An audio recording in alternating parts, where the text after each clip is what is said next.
بعضنا ينسى أو لا يعلم أن سنة الله في الحياة الدنيا أن يعيش الإنسان عمره بين نعمة تستوجب الشكر وبلية تستوجب الصبر.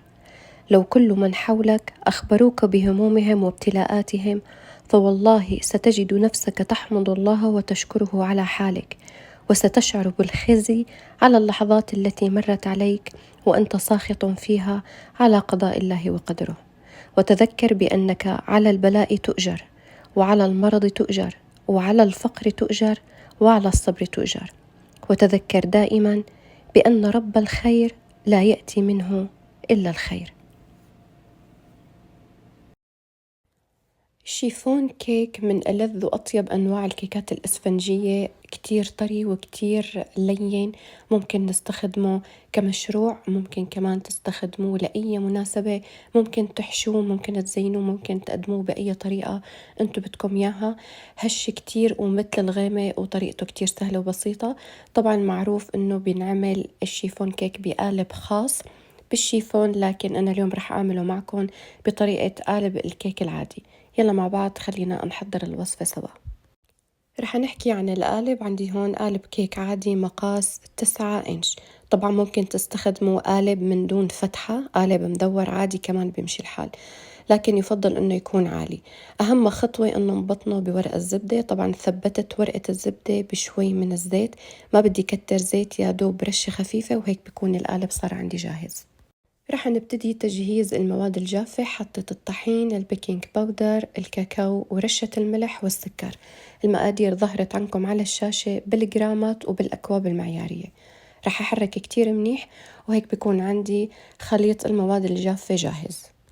بننتقل للمواد السائلة. عندي صفار بيض ضفت عليهم حليب، ورح أضيف عليهم الزيت النباتي. رح أخلط كتير منيح لحتى يتجانس عندي المزيج. عندي ملاحظة إنه نحمل الفرن على درجة حرارة 170 لحتى يكون عندي الفرن جاهز لما بدي أحط خليط الكيك مباشرة بالفرن.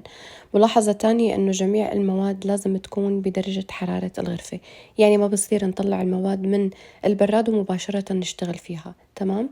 بعدها رح أضيف الفانيليا السائلة. طبعا ممكن تستخدموا الفانيليا البودرة كمان بيمشي الحال، لكن إذا استخدمتوا الفانيليا البودرة ضيفوها مع المواد الجافة. تمام. وهيك صار عندي الخليط جاهز.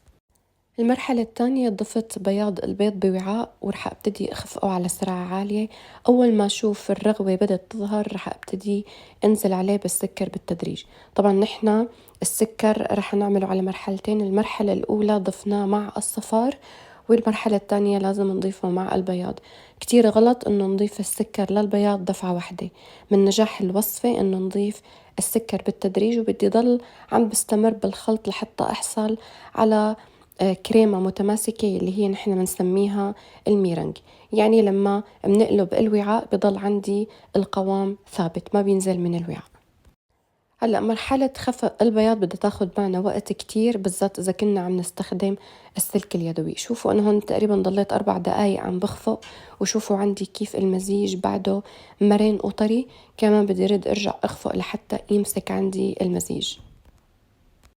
هلا إذا كنتوا عم تشتغلوا بالستاند ميكسر بيسهل عليكم الوقت وبيمسك معكم البياض بشكل أسرع.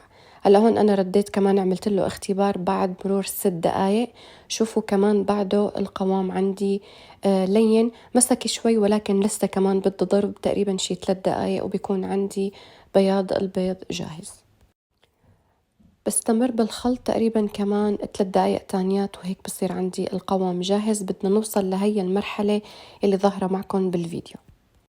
المرحلة الأخيرة أنه راح أخذ جزء من بياض البيض وأضيفه على الخليط الأول، وبدي أقلب تقليب مثل ما واضح معنا بالفيديو تماما. يعني أنا بعمل دائرة كاملة، وبعدين باخد الملعقة السيليكون وباخدها على نص الوعاء لحتى أتأكد تماما أنه المزيج امتزج بشكل كتير منيح. مرحلة التحريك هي جدا مهمة لنجاح الكيك. يعني غلط كتير إنه نحرك بشكل سريع، وإلا الكيك رح يفقد الهواء يلي ضلينا وقت كتير طويل ونحن عم نشتغل عليه لما حضرنا البياض. طبعا أنا هون مسرعة الفيديو بس لحتى الفيديو ما يكون طويل عليكم. بكمل هاي الطريقة لحتى تخلص عندي الكمية بالكامل. هلا هون أنا صار عندي الوعاء شوي هيك صغير، فقلبت الخليط الأول على بياض البيض وبديت كمل بنفس الطريقة. صبايا هاي المرحلة كتير أساسية لنجاح الكيك، يعني اتبعوا الخطوات والمقادير بالضبط لحتى تحصلوا على نتيجة صحيحة. طبعا هاي الخليط صار معنا جاهز، وهلأ رح نبتدي نصبه بالقالب يلي حضرناه مسبقا. بعد ما صبيت الخليط طبعا بالقالب ضروري انه نخبط الصينية تبع الكيك تقريبا خبطتين 3 لحتى فرغ بس الفقاعات اللي موجودة داخل الكيك. من بين ما تجهز كيكتنا رح نشوف الشيف صابرين حضرت لنا كمان كيكة أكتر من رائعة اللي هي كمان شيفون كيك ولكن بنكهة البرتقال. شوفوا ما شاء الله كتير خفيف بجنن طالع ما شاء الله تبارك الرحمن. رح أترك لكم الوصفة أسفل الفيديو بصندوق الوصف لحتى كلياتنا نحضر الوصفة مع بعض. يعطيكي ألف عافية يا صابرين، لأنه المنظر لحاله بيحكي. شوفوا ما شاء الله قديش هش وخفيف مثل الإسفنجة. يعطيكي ألف عافية. طبعا الكيكة أخذت معي بالضبط ساعة و15 دقيقة وكانت عندي الكيكة جاهزة. طبعا بتركها تبرد تماما وبعدين بحرر الأطراف إما بواسطة سباتولا أو بواسطة سكين. شوفوا ما شاء الله الكيك جدا طري. وهلأ رح نقلب الكيك مع بعض. ما شاء الله الكيكة من أروع ما يكون وطلعت معي بالقالب بكل سهولة. هلأ رح أشيل ورق الزبدة. طبعا في عندي ملاحظة صبايا، القالب أو الصينية اللي عم تخبزوا فيها كيك كتير بتلعب دور بنجاح كمان خبز الكيك.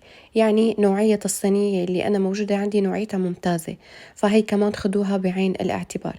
هي طبعا الكيكة قبل ما نزينها ممكن تزينوها، ممكن تاكلوها هيك، ممكن انتوا تعملوا يلي بدكم اياه.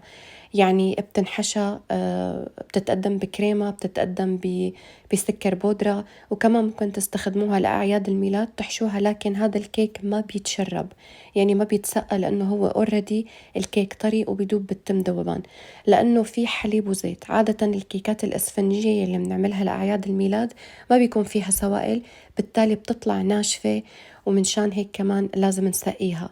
أما هذا النوع من الكيك ما بيتسقى. طبعا مثل ما شفنا بالفيديو أنا زينته بكريمة شانتيه وحطيت عليه شرايح من الشوكولا المبروشة وحطيت عليه حبات كرز. حبيت هيك شكله أكتر وكمان بيطلع كتير طعمه طيب مع الكريمة. وهذا هو الشكل النهائي. بتمنى تكون الطريقة نالت على إعجابكم. رح نقسم معكم قطعة لحتى نشوف قديش الكيك طري اسفنجي أكتر من رائع. عن جد صبايا بتمنى أنكم تعملوا هي الوصفة وتكتبوا لي رأيكم بالتعليقات. وهيك حبايب بكون وصلت معكم لنهاية الفيديو اليوم. بتمنى منكم إذا الفيديو نال على إعجابكم ما تنسوا تدعموني بالضغط على لايك سبسكرايب وشير وتفعلوا زر الجرس لحتى يصلكم إشعار بكل فيديو جديد رح ينزل. وإن شاء الله بشوفكم بفيديو قادم.